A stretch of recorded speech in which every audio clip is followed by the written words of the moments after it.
Hello everyone, and thanks for joining me here on the channel. Today we're diving into the federal government shutdown, now in its 23rd day as of October 23rd, 2025, and the ongoing blame game that's keeping Washington gridlocked. Hundreds of thousands of federal workers are furloughed or working without pay. Air travel is snarled with delays, and economists are projecting a small but real drag on GDP. This isn't just politics, it's impacting real lives, from families facing missed paychecks to services grinding to a halt. But as polls show, Americans aren't pinning it all on one side. Blame is shared across the aisle, and it's time to unpack why this mess persists, fact by fact, without the spin. First, the basics. The shutdown kicked off October 1st after Congress failed to pass a funding bill. Republicans hold majorities in both the House and Senate, plus the White House, so they control the levers, but Democrats have leverage in the Senate where a simple majority isn't enough for passage. The sticking point?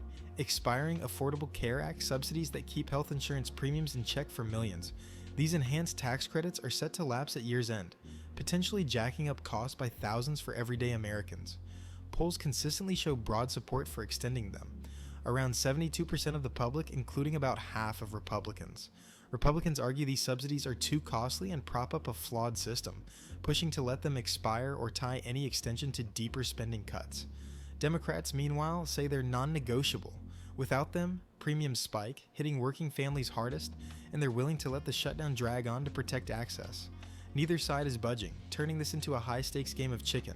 Now, the polls, because public opinion is where the rubber meets the road.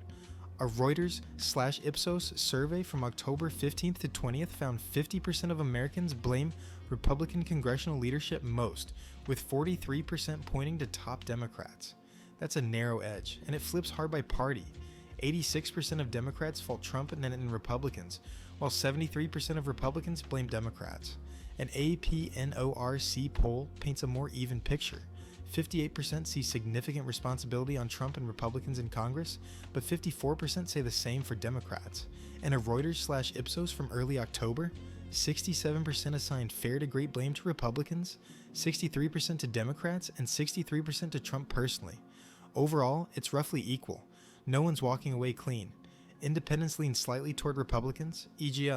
58% blame them in one CNBC poll, but a chunk, up to 23% in some surveys, just say both sides or not sure.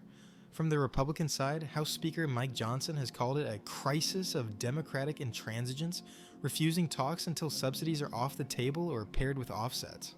Senate Majority Leader John Thune floated a paired vote, fund the government clean, then tackle subsidies separately, but hasn't committed. Trump himself has tweeted that Democrats are obstructing and getting killed in the polls, while hinting at openness to a deal but tying it to border security wins. Critics from the right say Democrats are using the shutdown as leverage for a socialist policy they couldn't win outright. Democrats counter that Republicans, with full control, could end this anytime by passing a clean bill, and that holding healthcare hostage is reckless. Senate Minority Leader Chuck Schumer's been filibustering in protest, calling it a manufactured crisis by the majority party.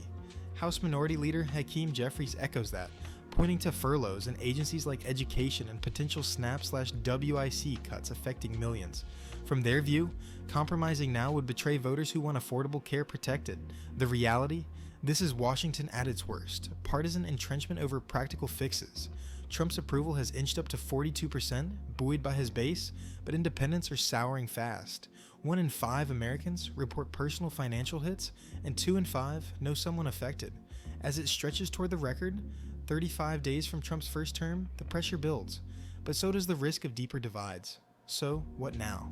Bipartisan voices, from moderate Republicans like Senator Susan Collins to Democrats like Senator Joe Manchin, are urging a short-term funding bridge to buy time for talks. The public wants solutions. 54% call this a major issue across parties. If you're feeling the squeeze, reach out to your reps. Demand they prioritize reopening government over scoring points. Follow the facts, tune out the noise, and hold everyone accountable. Thanks for watching. Drop your thoughts in the comments. How's the shutdown hitting your corner of the world? Hit like if you want more breakdowns like this, subscribe for updates, and I'll see you next time. Let's hope for a deal soon.